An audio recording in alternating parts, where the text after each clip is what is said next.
urang tatarucingan jeung abdi nuka hiji tatarucingan aya urang hirup di alam dunya nuka hiji naon hartina alam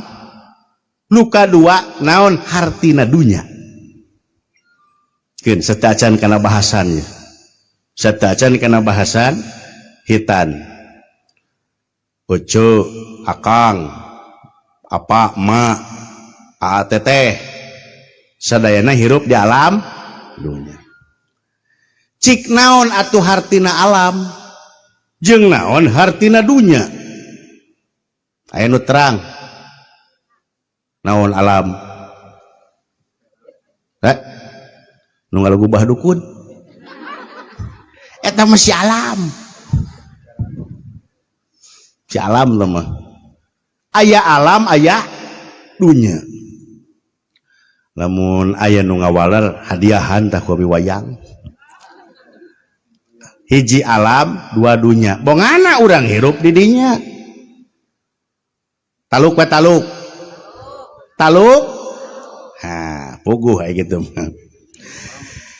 ari hartina alam teh bahasa Arab kade sanes bahasa Mundal yo sanes bahasa Solokan Jeruk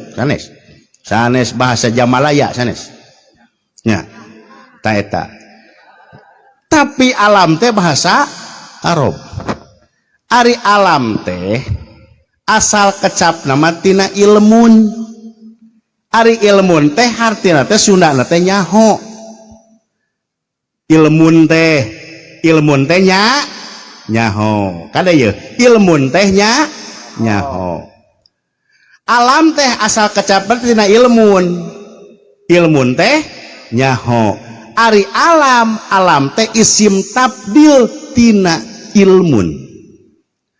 ari isim tabdil teh anu nyaritakeun nyaeta leuwih gede atawa leuwih unggul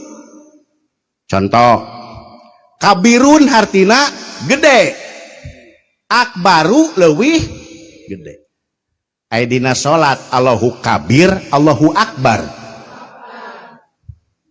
nah hati Allahu kabir pan gede teu nya tapi aya anu leuwih gede naon Allah akbar janten teu Allahu kabir tapi Allahu akbar qoribun deukeut akrabu leuwih deukeut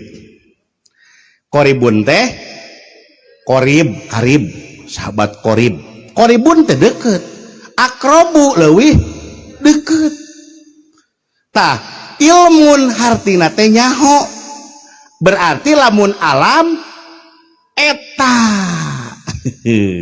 nutunutan nu pinter hartina alam teh leuwih nyaho kakara apa si cepot mesin oh alam teh hartina teh leuwih nyaho aya ajengan nu nerangkeun kieu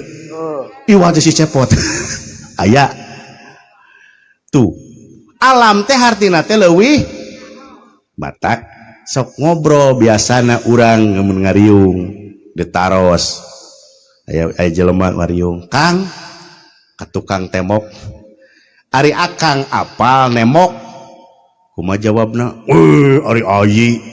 atuh akang mah geus kaalaman tah kecap naon tah kaalaman berarti geus leuwih alam gitu ngobrol jeung nu nyandung can bae heuh mah hampura bisa anu nyandung hampura bisa anu dicandung teh teteh abdi bade naros ari teteh kumaha raraosan adi wayuh iya